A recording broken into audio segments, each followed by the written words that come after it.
Smart Business.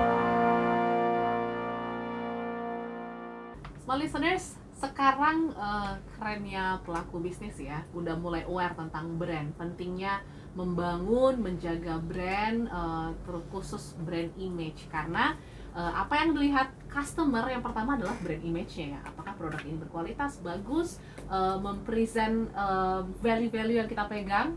Dan pastinya ini jadi tantangan juga untuk pelaku brand untuk bisa membangunnya dengan baik. Lantas seperti apa insight-insight atau kiat-kiatnya? Kita akan berbincang bersama dengan founder dari BioAqua, ada Rianto Cheng alias Ko Ayung. Hai Ko Ayung. Hai. Sharing lagi ya. Sharing lagi ya? siap. Kita akan bahas tentang brand image. Ini menjadi fokus banyak pelaku bisnis, mulai dari yang kecil-kecil UMKM sampai dengan brand-brand besar, semuanya fokus untuk membuat image yang sangat sempurna gitu ya dari brand masing-masing seperti Betul itu. Banget. Gimana persaingan terkait brand sendiri, pembangunan brand image ini kok persaingan di ya? industrinya? Yang paling pertama, Yes. susah nyari brand ambassador yang pas. Karena semua biasanya sudah terisi dan terlock Betul, gitu kan. ya, rebut-rebutan juga ya Pak ya? Iya, rebut-rebutan. Ya itu salah satu yang penting dari brand image itu ya kita harus punya satu sosok nih siapa yang mewakili, yang merepresent kita punya brand gitu kan. Dan yang kedua, kita sebenarnya the brand image itu ya balik lagi ke kita punya produk.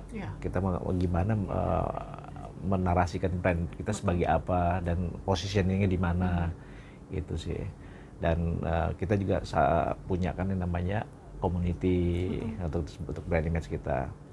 Nah, yang sekarang kita lagi galakin yang sempat saya mention tadi, BioAqua 2.0. Kita BioAqua Revolution karena 4 itu ulang tahun BioAqua yang keempat baru bulan kemarin.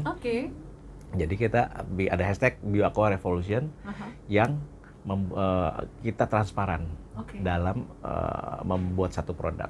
Kita melibatkan kita punya community dan juga customer untuk menentukan kita punya ingredient itu semua isinya apa aja gitu kan, berapa persen kandungannya dan harganya di modalnya kita berapa, untuk dijual harga berapa.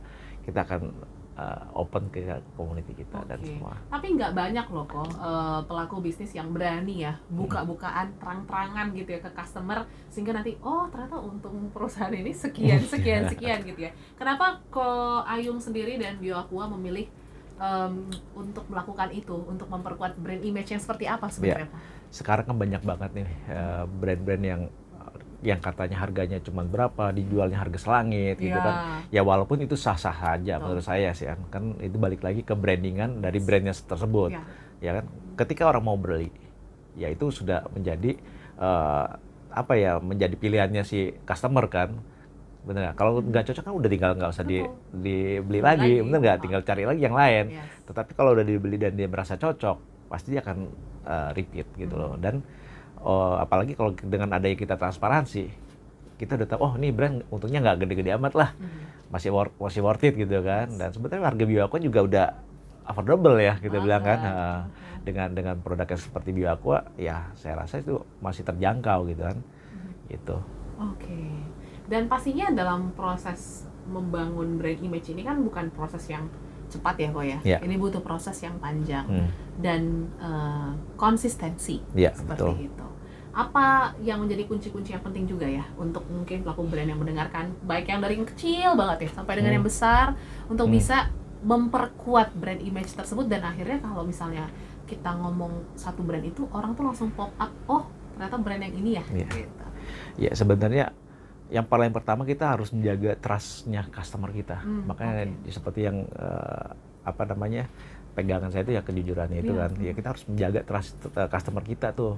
Jangan sampai mereka kayak terhianati lah atau kecewa yang pada akhirnya mereka udah nggak mau pakai lagi produk kita. Untuk membangun brand image itu sebenarnya nggak gampang banget gitu. Ya kita harus yang tadi disebut juga, kita harus konsisten, kita harus menunjukkan kita brand yang jujur seperti apa.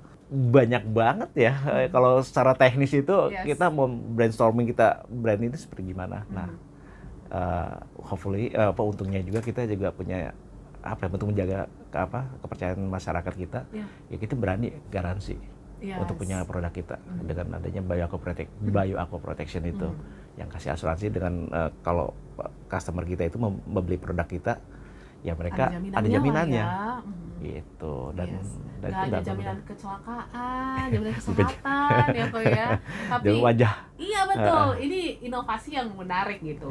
Apalagi sekarang kan memang zamannya ya, semua orang itu pengen jadi influencer kok. Betul. Semua orang itu pengennya orang tahu gue pakai brand apa, gitu ya, gue pakai apa gitu.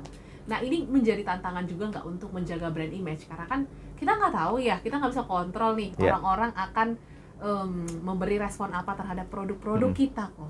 Tantangan kah? Sebenarnya tantangan banyak nih. Satu tantangan yang buat saya ya untuk mentransfer memposisikan brand image kita di Indonesia itu, kita punya masyarakat itu FOMO. Iya latah saya bilang. Ketika satu bilang ini bagus, semuanya kesana. Bilang jelek, pindah lagi. Ini jelek-jelekin brand ini. Sebenarnya itu balik lagi, kita harus seleksi sendiri ya. Kita harus lihat sendiri, kita pakai itu brand. Jangan hanya katanya gitu kan. Tetapi sebenarnya ya di industri ini kan industri udah gede banget. Kita harus lihat juga kalau kita menjudge brand ini jelek, padahal kita nggak tahu jelek atau enggaknya, kita harus mikirin juga di dalam itu banyak orang yang di dalamnya gitu kan. Kasihan kan kalau kita menjadikan brand orang tentunya nggak seperti itu gitu loh ya.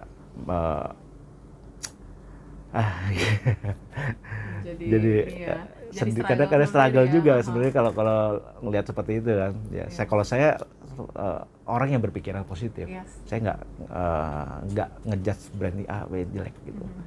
Ya kalau memang kita salah, kita jelek, ya kita harus berani untuk memperbaiki diri.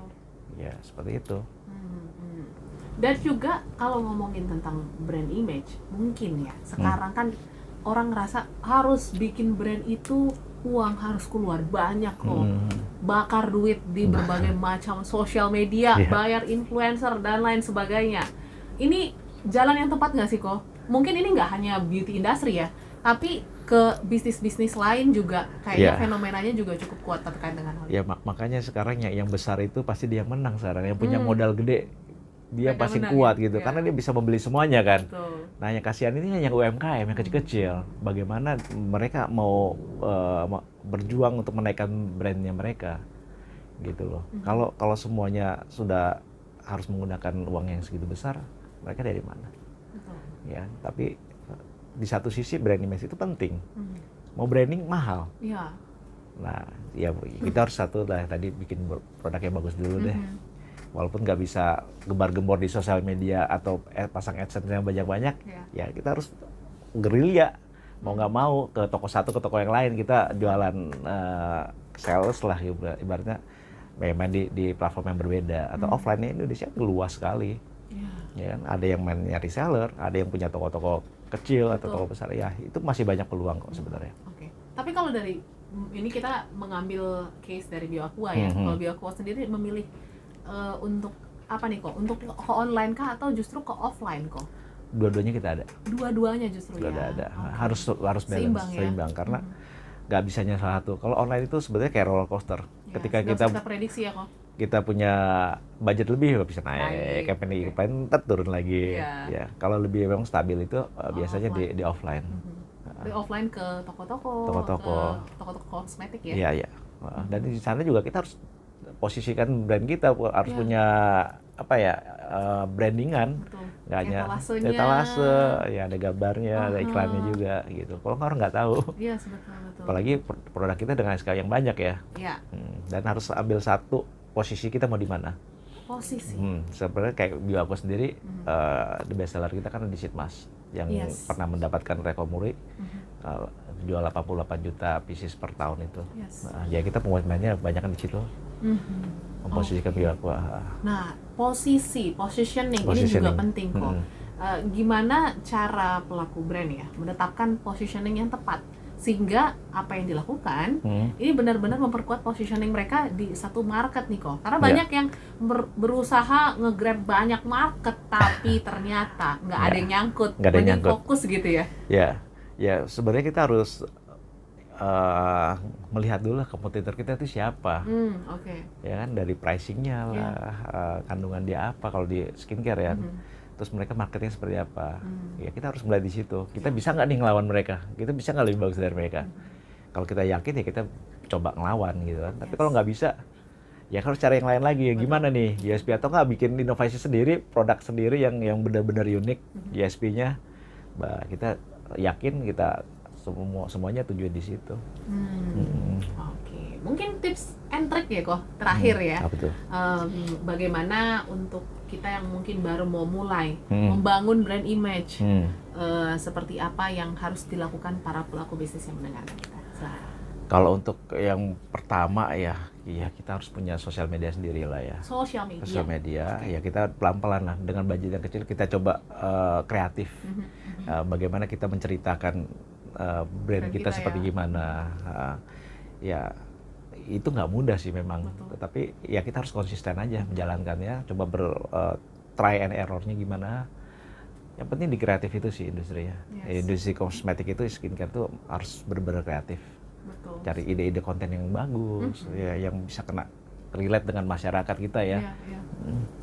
Gitu. Karena sekarang trennya juga bukan, justru malah beauty industry yang aku lihat ataupun skincare ini bukan lagi ke influencer, justru bahkan ada konten yang dari karyawannya yang pakai produknya, bagaimana perubahannya.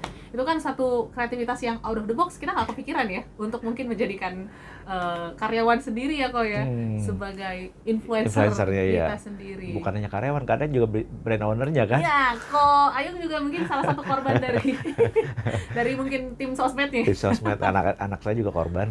Oke. Tapi ya gitu ya, kreativitas dan juga pastinya inovasi diperlukan.